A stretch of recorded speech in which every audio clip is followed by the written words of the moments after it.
Hello, and welcome to a very special bonus episode of your Bish Therapist podcast. Welcome. I am your host, Melissa Rake, your Bish Therapist. Today's episode is going to be, in addition to the episode that I dropped yesterday. I did kind of a Bravo roundup yesterday. You can find that podcast anywhere you listen to podcasts. You can find it also on YouTube.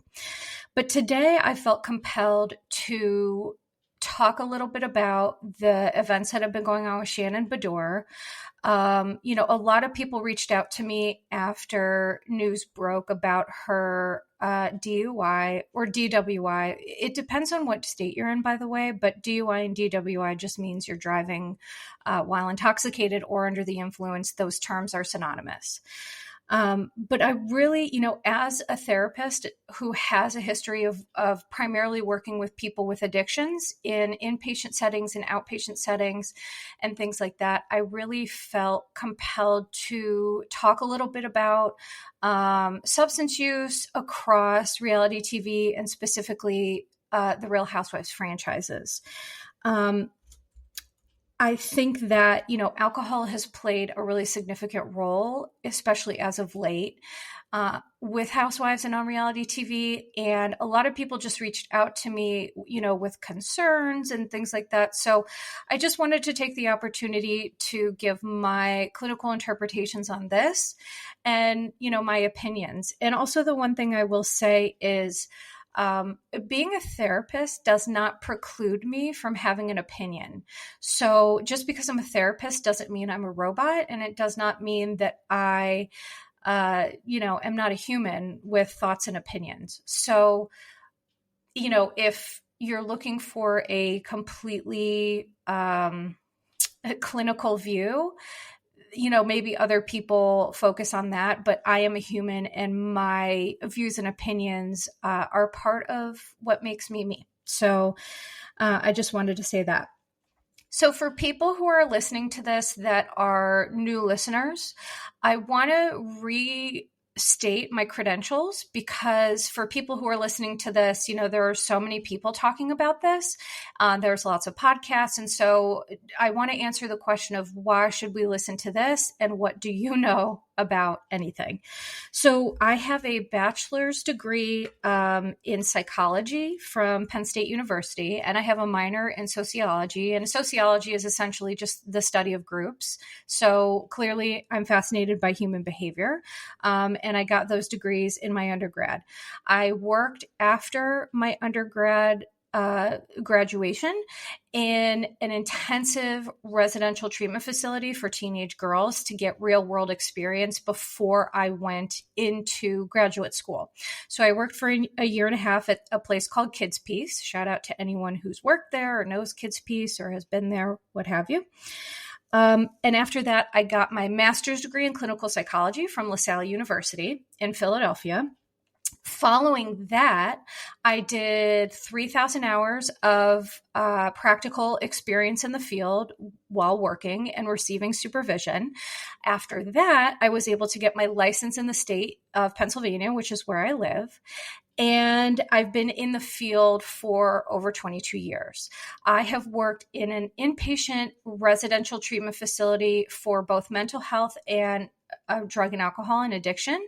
I've done outpatient drug and alcohol treatment, and I also was certified as a gambling prevention specialist early in my career. However, I did not pay to keep up that certification because it wasn't an area that I wanted to focus my career on. So later in my career, I focused more on private practice. However, I still had a significant concentration with people with addictions, both substance and process addictions.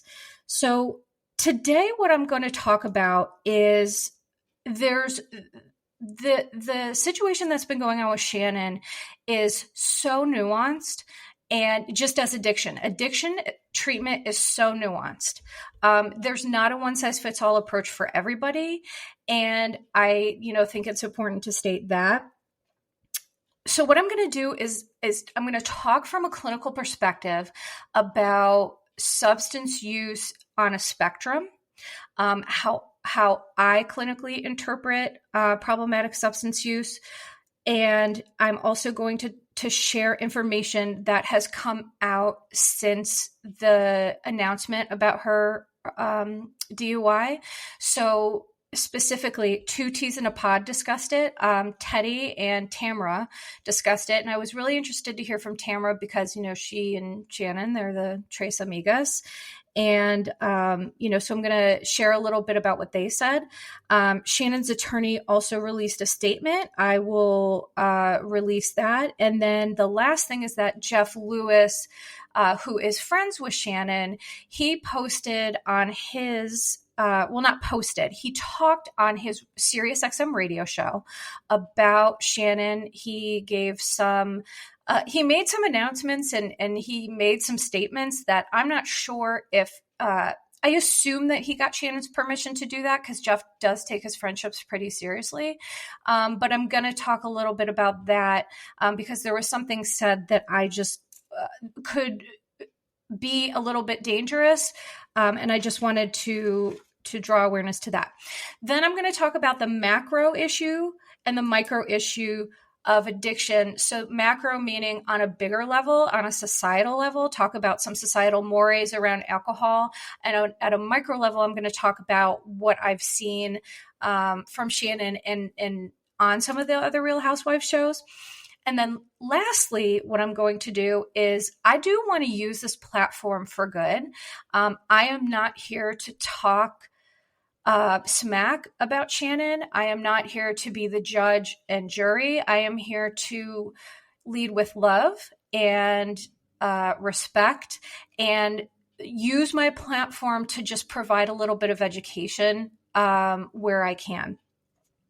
So I do want to shine a light on sober bravolebs and other just famous celebrities that are sober because I really do want to address the stigma that you don't have to be drunk or on a substance to be entertaining. I think that warped view has really taken over. And just in terms of the media and reality TV, it's gotten so dark and so ugly. And, as an addictions therapist, it is horrifying to me, the views that people hold, about all this. And listen, I understand that people are angry. This is a very sensitive topic. Whether you grew up with a family member with addiction, whether you struggle with an addiction yourself, there's a lot of emotional vitriol surrounding this topic. So my hope is to come from a very balanced perspective and just share a little bit about the process. So the first thing that I'm going to get into is what the podcast had to say about Shannon. So since news broke yesterday, Shannon's attorney did release a statement, and I am going to share that with you now, if I can find it. So Shannon's attorney said, "I spent quite a bit of time with Shannon yesterday. She is extremely apologetic and remorseful. We will be awaiting the official information on this case as it becomes available, and Shannon is prepared to accept full responsibility for her actions." So that was released by Shannon's lawyer. Also, since yesterday, video has been released of the crash itself, and it is very frightening if you watch it. And I think that people posting it, there could be some trigger warnings for people because, if you've been in the situation where you've been hit by a drunk driver or really negatively impacted by substance addiction, of course you're going to have some feelings about that. So only watch the video if you feel you're prepared to do that, because the video, what it tells me as a therapist is that this was no oopsie, made a little bit of a mistake, had one over the limit. This was a very serious incident. She fully hit the house and sincerely could have hurt herself or somebody else. Archie was in the car. People are really upset about that. Listen, I love dogs more than just as much as people, but we can't lose our humanity because we're concerned about Archie and other people. Of course, we're concerned about those people. It is a miracle watching this video that nobody was seriously injured. Now, Jeff Lewis on his radio show, he did say that Shannon was injured, but he said nobody else was injured except for her. And I don't know the reports about what her injury was. I just know that he said that. But so first I'm going to start off with Cynthia and Teddi did kind of like a breaking news thing about Shannon. And, so what they did is essentially as soon as the news broke and they found out, they just literally pressed record and went right on air. So Cynthia and Teddi both just talked about they were both, I think Cynthia is always a class act. Cynthia is one of my most favorite housewives because I just think she is just such a beautiful soul. She's so empathetic. She's so kind. She's one of my favorite housewives for that reason. She just has so much love and empathy. And so, Cynthia was just really kind and said her heart breaks for her. And, Teddi, of course, was Teddi Walters and, just reported on everything. And, it's interesting. So Teddi had Tamra call in, and you could tell that Tamra had just found out and she had no idea. So Tamra said that she had just talked to Shannon on Sunday and Shannon never mentioned anything, but she was very quiet. And, my response to that is, well, no doy. I mean, anyone who has either treated people with addiction or has experienced addiction personally knows that the shame and guilt that Shannon is feeling right now is probably swallowing her alive. I talked about healthy shame versus toxic shame before, and this is a good example. Right now, she's probably experiencing some really healthy shame about, realizing the error of her ways and needing to take a look at things. But, I think that's the reason why she didn't want to talk about it. She knew that this was going to blow up and maybe she was hoping that it wouldn't. And she's just ashamed and embarrassed. So, who wants to talk to somebody about that? But Tamra came on air and she legitimately cried. She legitimately said, I'm crying. She was crying and she said, I'm shook. I could throw up. She was very, very upset. But a couple interesting things that they did say on the podcast was they all condemned drinking and driving. So let me be really clear about something. Having empathy for Shannon following what happened does not mean I or anyone else condones her behavior. So let me be clear about that. We cannot conflate the two issues. Nobody on this planet is going to back up drinking and driving. Nobody. It's deadly. It's dangerous. It's awful. We should never do it. And, people who, critics say, well, she has money, she should have Ubered and things like that. The thing is that when you are under the influence of a substance, your brain does get hijacked and clearly you make poor decisions. So if she was in her right state in her wise mind, what we would call that's just kind of a term we use. If she was in her wise mind, she wouldn't have made a poor decision. So of course she had other options, but her brain was hijacked by alcohol. And,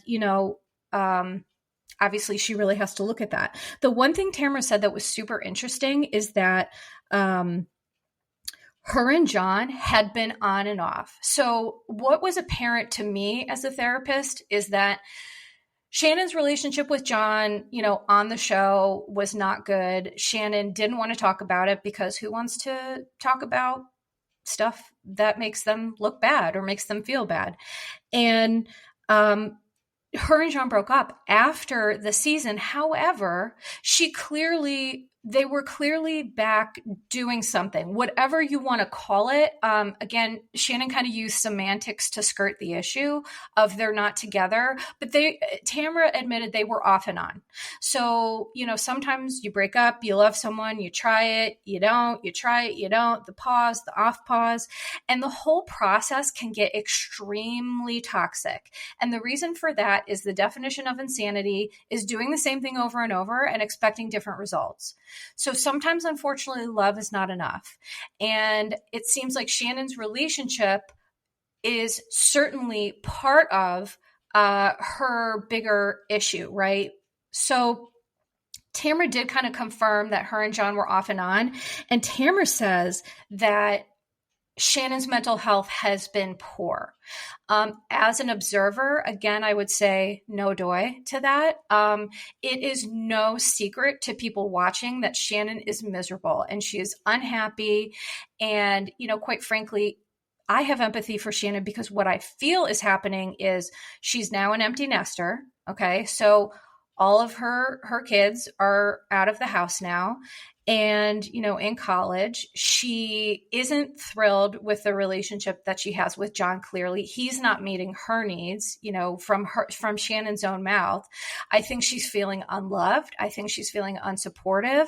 And I think she is experiencing grief, being an empty nester. That is a very real issue that, I've had tons of people come to me in the past for treatment for, grief related to, the kids going to college, because what happens is you're either left alone or you're left with your partner who the relationship becomes extremely different after kids go to college, right? There's no more focusing on them 24/7. So when kids go to college, you're either left, Shannon's divorced, and you're left realizing, okay, now what? Or that's sometimes the way people split up after 20 years. When kids go to college, they realize they don't have a lot in common anymore. So my point is that I just think that Shannon is struggling, period. And when people are struggling, they lean on maladaptive coping mechanisms. So addiction, alcohol use, substance use, process addictions like gambling, food, sex and love addiction, those things happen when we're not attending to our needs. So essentially, if you don't deal with your trauma, trauma's going to deal with you. And that is 1,000% accurate. We can stuff things and stuff them. But, there's this, we had this saying where in the program, stuff comes out sideways. If you stuff, all your feelings in this tiny little place and you never let them out, the human brain and soul is not made for continual suffering. So that's for me, in my experience, where I come from when I look at Shannon with empathy, because I just think that she's really having a hard time. Now, going on to what Jeff Lewis said, Jeff spoke, he said he spoke to her directly and that she takes full accountability and she's ashamed and embarrassed. So that tells me that she is in a place to understand and take accountability. And I can appreciate that because, believe it or not, working in an inpatient treatment facility, I can tell you is that sometimes people have things like this happen and they don't feel that that's their rock bottom. They don't acknowledge it. They don't take accountability. They don't want to deal with it. Which, for people who don't struggle with the disease of addiction, that seems, insane. But, insanity is a part of this thing we call being human. So he claims, again, she was injured. And no other reports about that. But there was one thing that Jeff said that I just wanted to speak on because I think it was well-intentioned, but I think it was dangerous. Jeff said, and I quote, "I don't think she's an alcoholic." Okay, here's why this is a problem. It is not my job or Jeff's job to judge or make that assessment. Okay, first of all, I am qualified to make that assessment, but I'm not going to because she's not my client and that would be inappropriate. The only person qualified to make that assessment is a professional therapist, preferably with a focus on addictions, because not all therapists do have that focus. And what happens when we love people and they make mistakes, well-intentioned people who are codependent, and I'll explain that in a minute, but they will have a good intention to try to say, you made a mistake, you screwed up, because Jeff wants to save Shannon from her pain. And the problem with that is when we try to save people from their pain, we can also prevent them from fully understanding the depth of the severity of the behavior and the problems with the behavior. So with addiction, unfortunately, I witness people die from the disease because they're surrounded by enablers or people who are codependent. Amy Winehouse is a great example. She really struggled with addiction. She wrote a song about how her dad said he felt she didn't need it, and she ended up dying from the disease. So this is no joke. We can't be telling people, well, because of our discomfort, that we think that they're okay. It is up to Shannon and her counselor, which Jeff said she is going to see a counselor on Friday. It is up to them to figure out the treatment plan and the approach for Shannon. So I just wanted to be really clear about that. Again, well-intentioned, but we don't want to be codependent to the point where we're loving someone to death. So essentially, codependency is where the way that I describe it that best resonates with people is that other people become your emotional thermostat. Okay. So if you're living with an addict, or you've lived with an addict, or you are in recovery, I do have a lot of folks who are in recovery who are listeners, and I adore you and I love the community, and I will continue to advocate for you all. Is that if the person is upset, then you are upset. If the addict is having a bad day, then you're having a bad day. It's like, for both people who are struggling with addiction and family members or friends, you have to have strong roots so that you don't get blown around, because that's what addicts, they're just floating in the breeze because they don't have strong roots, and they're sick. So I think that codependency is key here, is that when we love someone, there's a saying in the program that we don't want to love them to death, meaning we have to hold people accountable and encourage them to really look at some of these issues. And we can't prevent them from feeling the pain and suffering the consequences. That truly is what helps people in addiction get well, is when they have fallen hard, they have suffered consequences, and they realize, I need to do something different here. So I hope, for everybody's sake, including Shannon and especially her daughters, that this is a rock bottom for her.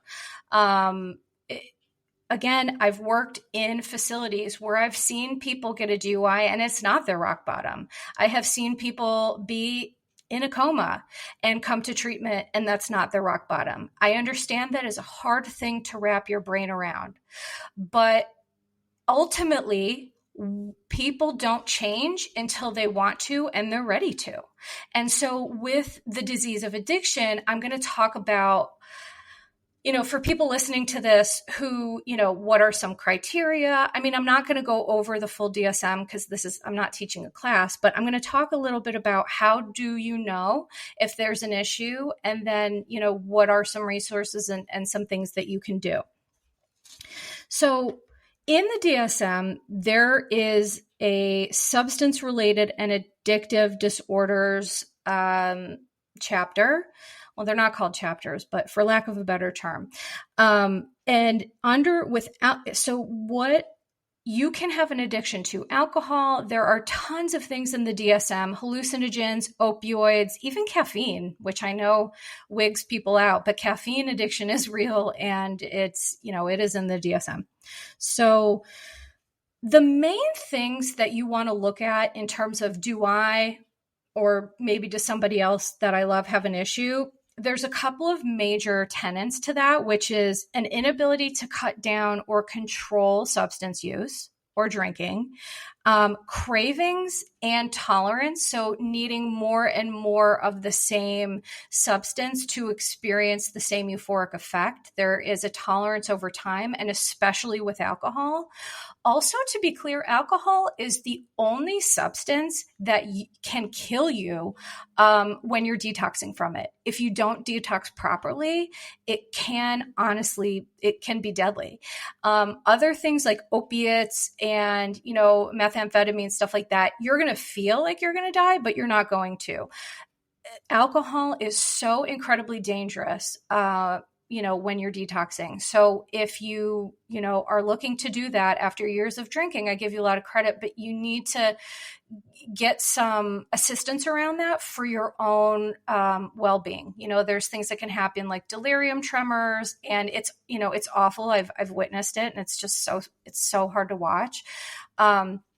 So there are ways to be free from alcohol. It often does take, a detox center, a medical professional, if you don't have the ability to go to a detox center, PCPs, things like that.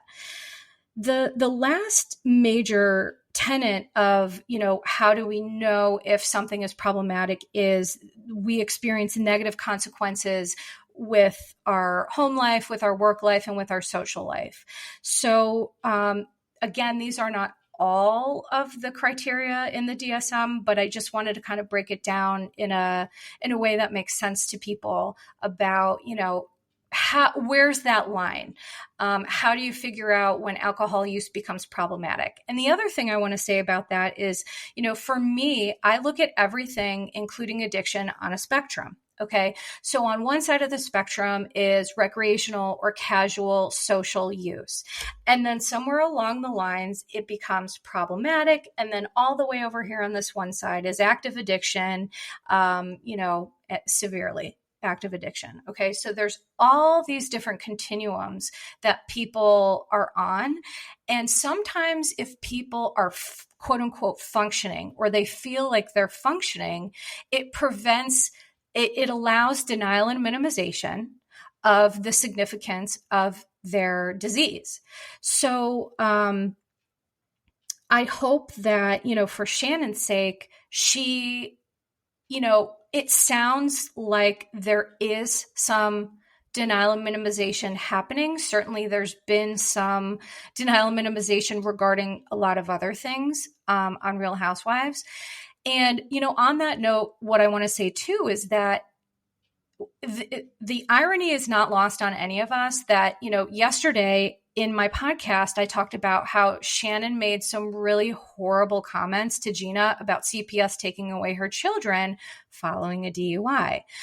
The reason I feel like Shannon constantly held that over Gina, personally, my personal clinical interpretation is that, Shannon was in a really crappy place and she felt really bad about herself. And quite frankly, I think her continuing to hold that over Gina made Shannon feel superior because she was hurting and she needed something outside of herself to make her feel like better. But it obviously was not, it was not appropriate.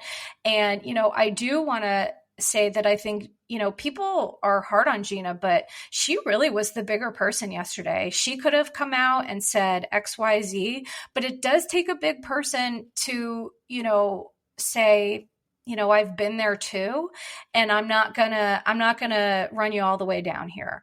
So, I give credit to Gina for that. So what I'm going to discuss now is the macro and the micro issues of addiction. So the macro issue is that in our society, alcohol is not only normalized, but it is glamorized. Not only in our society, but also on Housewives and reality TV. Okay. There are these beliefs that you have to drink to be a good housewife. And that is just simply not true. And in fact, that is a really harmful bit of stigma that keeps people using a substance, especially I think on the Housewives, because they think, well, I might not be as entertaining, or I might not keep my job. So I want to be really clear. I don't drink. Okay. I have addiction in my family. And, so for me, alcohol I'm not into it. at all. I've seen that it destroys people. I'm not interested in it. And you would not believe the amount of times that I still, as a 42-year-old woman, I go to not events again. I go to whether it's parties or, friends' houses, what have you, where people are drinking, and people will give me a hard time about not drinking alcohol. And here's why that's so crazy. I not only have cancer, I have a lot of other chronic health issues, and I have tumors on my liver. Okay. Drinking would literally be horrible for me. And people are still like, but why don't you? Have a drink. You could. And it's like, yikes. There's just this belief that alcohol is so ingrained in our culture and our society. And there are these societal mores and norms of like, drinking is great and super cool, but, anything else is not. I just, it's frustrating and I don't understand it. Well, I mean, I do understand it. I mean, people feel the need to, make that a part of their personality. And I don't drink, but I'm a hoot. I am so fun. And, I'm funny. I like to tell stories. I don't need alcohol to alter my personality. And, in fact, I had a listener. So, I get a lot of feedback on, my podcasts and on Instagram. And I was talking about Housewives, the drinking has gotten so dark and so problematic. And so a listener commented, shaming me for that and saying, why would you want Housewives without alcohol? It's like Shark Week without sharks. And I was just like, ooh, yikes. That person is welcome to their opinion, but, using that analogy, people love Shark Week to watch the sharks, and they don't want to see a shark devouring someone to death. I mean, I'm sure there's a segment of the population that would want to see that, but just because that's your thing doesn't mean that's everybody else's thing. And I think to make Housewives sustainable, we really have to look at how alcohol it comes into play here. Because let's not forget the reality reckoning included claims about pressured alcohol use, both covert and overt. So overt meaning, people saying overt is like, hey, you got to drink. Covert is where it's maybe not said, but it is implied. And I truly believe that there's more covert stuff in the Housewives regarding, aggressive behaviors and substance use or alcohol use. There are people who want their housewives sick and messy.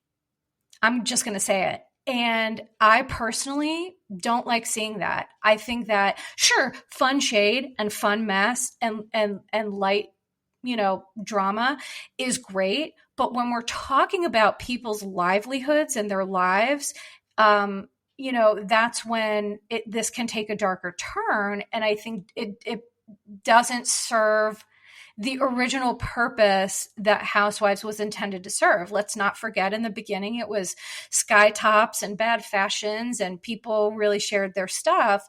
And today it's just a wholly different animal. So, I could do a whole other show on that, which perhaps I will.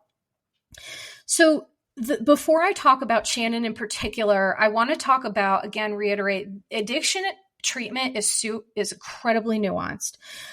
There is a field of study called epigenetics, and epigenetics is the study of how our genes meet environment.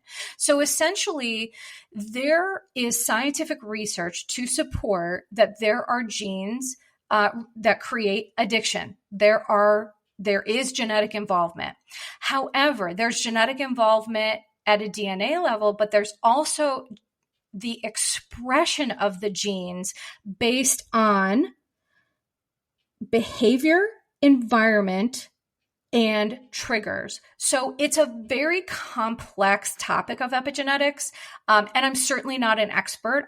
I know enough about it to be able to share with you all what it is. I am looking for an expert on epigenetics to be on the pod. So if you're listening to this and you are one, please reach out to me because it is so complex and nuanced. I don't want to I don't want to leave my lane, but I do want to just say that there are research studies about how our genetic expression can be changed through generational trauma, through environment, through, various other triggers. And the good news is that when the genetic expression of a gene is altered, it can be reversed. So why I share that is to share the hope that, addiction, mental health issues, addiction, there are ways to recover. And, there is hope there. Those things can be reversed. It does take a lot of work and it takes a lot of expertise. But it is possible. So moving on to the specific issues with Shannon and the micro issues of, Housewives, alcohol throughout Housewives, is one thing I notice is that Shannon only feels like she's fun Shannon when she's drinking. And in fact, Tamra and Vicky have made a career out of their drunken alter egos, which is the Tres Amigas. And when you pigeonhole yourself into a lane where it's like, well, my livelihood depends on my alcohol intake and how much I can drink and showing people this, I think that unfortunately got tangled up in her personality, because I do think Shannon can be fun. I do think she can be great. And she does not need alcohol to be fun Shannon. What I was noticing is that Shannon was just so miserable and unhappy and clearly going through it throughout the whole season. And so she leaned on alcohol, I believe, to make that easier. And I think that got ingrained into her kind of like her role. And that's really unfortunate. The other thing that I've noticed is that Gina,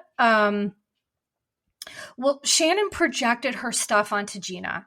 I'll be clear about that. Shannon is projecting her stuff. So projection is when you're experiencing something, but you don't want to deal with it.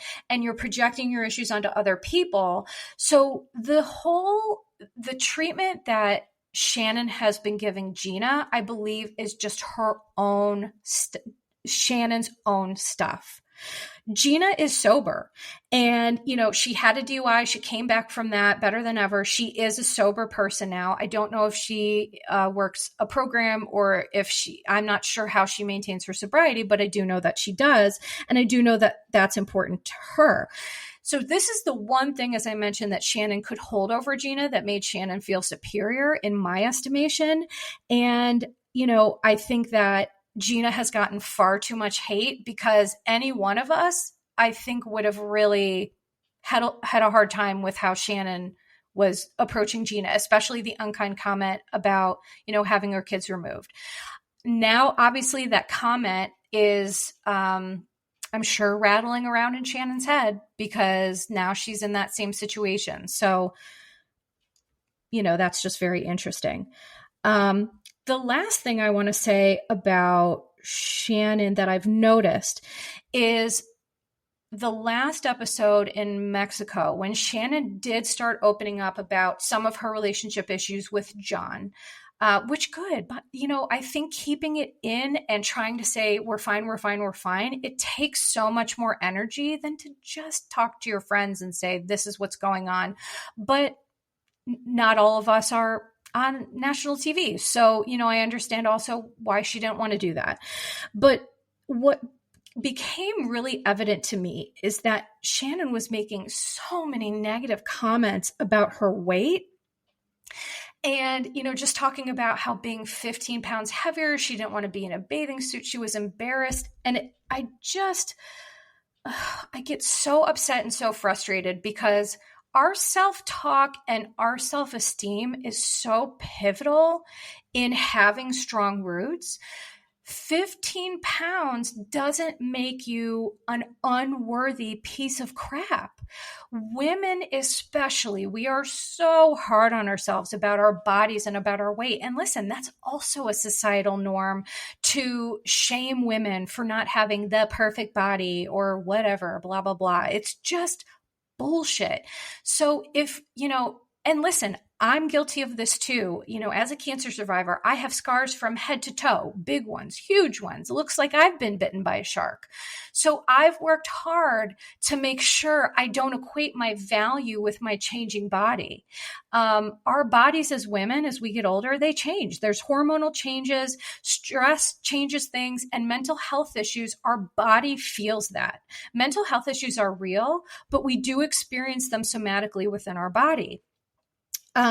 So I just want to be really clear when I say that I think Shannon deserves better from herself. And I think as women, we deserve better. So be mindful of what you're telling yourself. I recommend, imagining talking to your inner child. How would you talk to your inner child? Would you, be really nasty and negative? Or would you try to be kind and loving and supportive? So we have to be our own number one fans. And I hope that, through therapy and through recovery, people are able to hold on to that. And my hope is that, whatever size Shannon is, it doesn't define her worth. And, I have a lot of empathy for Shannon. And, I just think that she's been really unhappy. So, for everyone listening to this today, please give yourself a pat on the back. Life is hard. There's no manual on how to do it. And, we're doing the best we can, and that's good enough. So, the next thing that I want to talk about regarding this is there is a gentleman named Steele. I feel funny calling him a gentleman because his name is Steele. So there's a podcast and an Instagram page called the Bravo Bros. And thank you to listeners who sent me this, by the way, because I try to follow all the Bravo accounts, but sometimes I'm just not familiar with them. And someone sent me a clip of Steele from the Bravo Bros doing a TikTok about his own recovery. So Steele is a recovering alcoholic, and he shared some really pivotal points about his recovery and giving some love and some empathy to Shannon. So essentially he said, what I said, which is we can't confuse empathy with co-signing someone's behavior. No one on the planet is going to say it's okay that Shannon drove drunk, but that doesn't mean that we can't have empathy for her.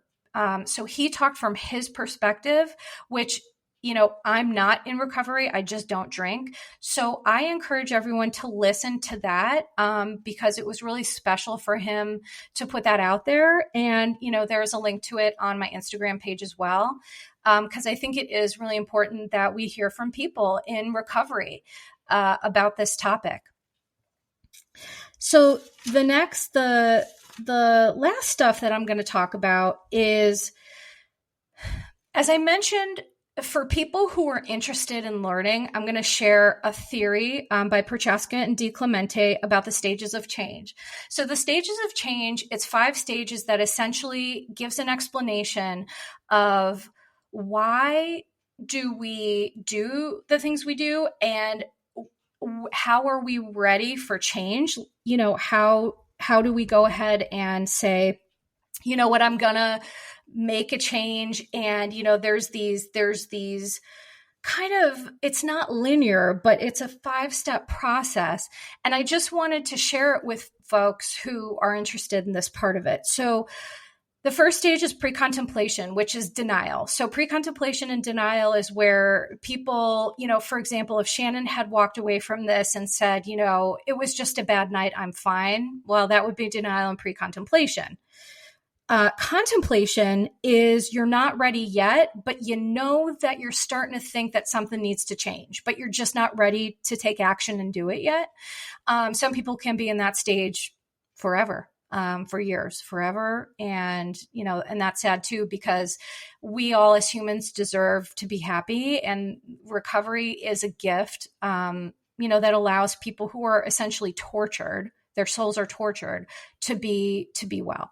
Then the next stage is preparation, which is, okay, I'm ready, but I got to prepare. So for example, that is Shannon making a phone call to the counselor to get an appointment. So just because she did that doesn't mean she's necessarily taking action. It just means that she's preparing to take action.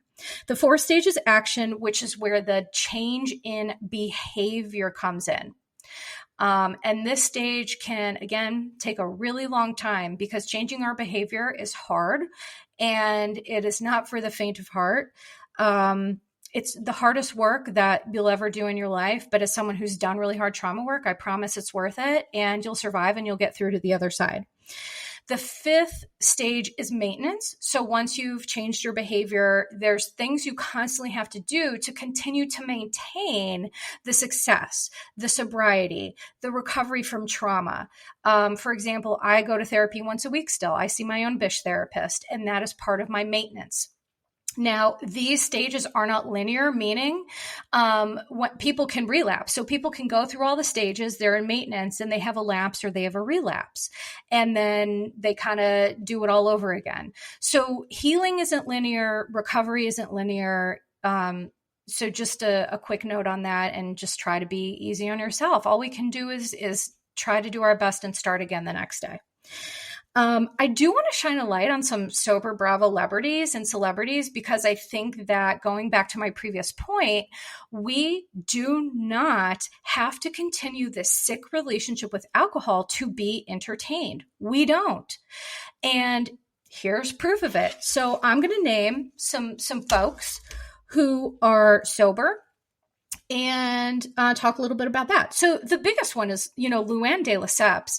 Her history of addiction and denial and minimization and going through all those stages. Now that you know them, if you want to go back and watch some of the episodes, you can literally see those stages in action. So, at first Luann was in denial and she, I'm not an alcoholic. I just got into some trouble. And then she kept trying to go back to drinking. And so for her, that did not work. There are some people who can, drink socially. People with addiction cannot do that. They can't. They're not going to be successful. A drug is a drug is a drug. And no matter what substance you're putting in your body, it's the fundamental thing that you're trying to do, which is take away your own power and maladaptively cope with things instead of taking ownership, taking accountability, and coping in a way that serves you. So Luann, I believe she has identified herself as a recovering alcoholic. I believe she goes to meetings. She did her faux rosé line, which I feel, there are definitely mixed beliefs about fake kind of alcohol replacements. There's a theory called harm reduction, meaning in an ideal world, would you want to substitute something with like a fake alcohol? Maybe no, but for some people, that's life-saving. For some people, that's what keeps them sober. So I'm not here to judge anyone's what works for them. And sometimes harm reduction is, what people use. So she has her faux rosé line, and I think she's been really successful with that. And I just think, there is a way to be happy and successful maintaining sobriety. And she's a good example of that. Some other people, Carl Radke, which I know people want him dead right now, and I probably could do a whole other podcast on that.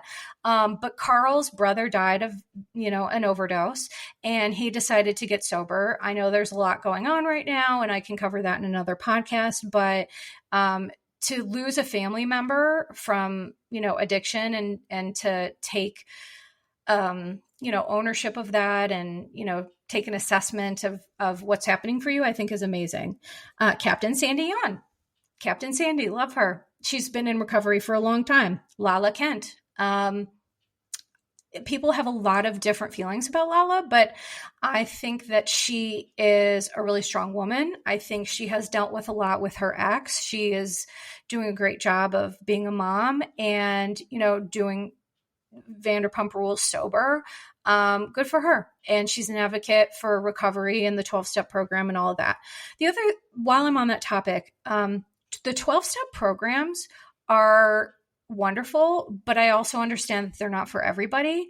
I believe a 12-step program has a lot of value because it is a way essentially to take an inventory of your life, to honestly and authentically identify some things you want to change, make amends, make apologies, and move forward.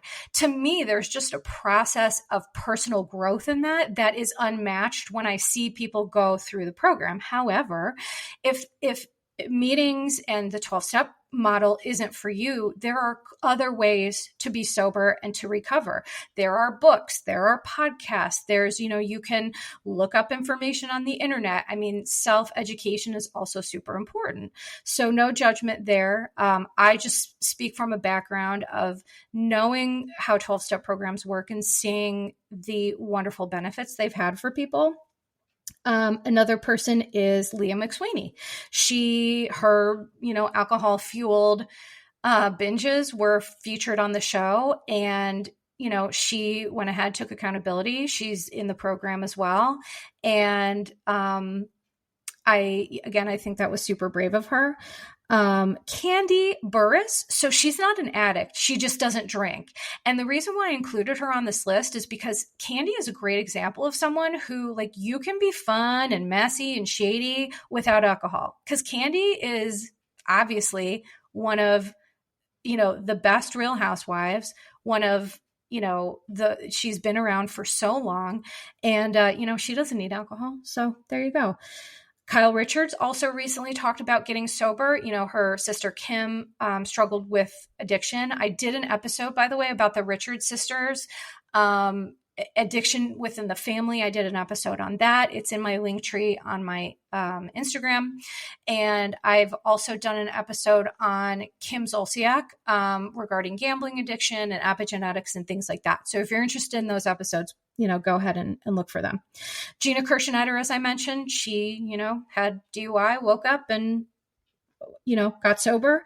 And some other celebrities that you may not know, and some of these surprised me. So Bradley Cooper, which he's made no secret of it, Tom Holland, Jessica Simpson. Jessica Simpson also talked about, I think, having, she had process addictions in addition to her alcoholism. Her weight fluctuation, I think she said, was due to maladaptive coping mechanisms using alcohol and food. It's very infrequent that someone will have a substance addiction and not some sort of process addiction. It's possible, but it just all comes from the same stuff. So it just gets acted out in different ways. Eminem, Rob Lowe, Robert Downey Jr., he's one of the better examples of how addiction is so dangerous and it can bring you to the brink. But if you work hard and you work on recovery, I mean, look at he was on the brink of losing his career, and he is, maintained his role as one of the biggest movie stars, and, good for him. Brad Pitt, Ben Affleck, of course, and Kristen Davis. I didn't realize that as I was doing my research. Kristen Davis, she said she's never made she's never hidden it, but for some reason it just gets missed. So, I just wanted to shout her out. I know also Lindsay Hubbard was sober for a point. I'm not sure if she is anymore. I theorized that had something to do with her and Carl's breakup, but who knows if it was that or if it was cheating. I don't know. But the point is that there are many notable people in recovery that are very entertaining. And they will all tell you that after they got sober, they became better at whatever craft it is they were doing. Because the truth is when your substance is your best friend, it's your partner, it's your spouse, you're not doing your job well, you're not parenting well, you're not really doing everything to the best of your ability because that is your first love. That is your focus. So no shame. It's just, we all deserve better than that. I do want to take a minute to share some resources because, I've shared a lot about addiction and there are resources available. So the first thing I want to share is that you can Google 12-step meetings near me. So whether it's for Alcoholics Anonymous, Narcotics Anonymous, or things like Gamblers Anonymous, Al-Anon is, I mentioned this in my podcast yesterday, but for those of you who didn't hear it, Al-Anon is a good group for support for family members of people with addiction because it is a family disease. And so all of those meetings, you can go on your computer, you can look up meetings near you, and it will literally give you a list of meetings. Open meeting means that if you're not an addict, you could attend it. A closed meeting is that if you're not an addict, you cannot attend. And some Al-Anon meetings are, being an open meeting means that anyone can attend, and a closed meeting means you just have to be a family member of someone, have addiction impacted you personally. So there are also online assessments. If you are hesitant to reach out to a therapist and you want to do a self-assessment, there are online assessments about problematic alcohol use. I encourage people to check that out if they think that's helpful. And then the last thing is, for people who are looking for treatment or recovery, there is a website called Psychology Today. And again, I am a baby podcast. I don't get paid for any of this. People don't, even know who I am, but they're just good resources. And ultimately, I'm here to help. So psychologytoday.com, you can look for just regular therapists, addictions therapists. You can search with your insurance. You can, look at their pictures, see if they would be a good fit. And, I encourage everyone to do that. So thank you so much to everyone for listening to this extra long bonus episode. I sincerely hope that, I have been able to help somebody through, discussing this. And again, I will just reiterate that I send a ton of love to Shannon. I send her support and love and respect. The shame that she's experiencing right now, I've witnessed it. I've been an empathetic witness to a lot of people who have come into treatment at their worst moment. And then through recovery, they're like a butterfly coming out of a chrysalis. And I just hope that she is able to find her spark again and fly, because she deserves that. So this is going to be the end of the episode today. Thank you so much for listening. And what I decided to do is, at the end of my podcast, I'm just going to read my disclaimer. So from me to you, thank you so much. Take care. I appreciate you all.